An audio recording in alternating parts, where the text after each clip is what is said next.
প্রায় 50 জন যাত্রী নিয়ে দৌলদিয়া ঘাটে ফেরিতে ওঠার সময় নদীতে পড়ে গেল একটি যাত্রীবাহী বাস।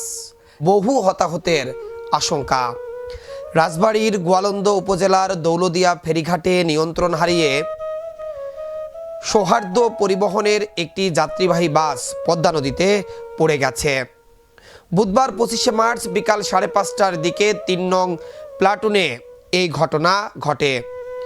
এতে বেশ কিছু যাত্রী হতাহত হয়েছে বলে আশঙ্কা করা হচ্ছে।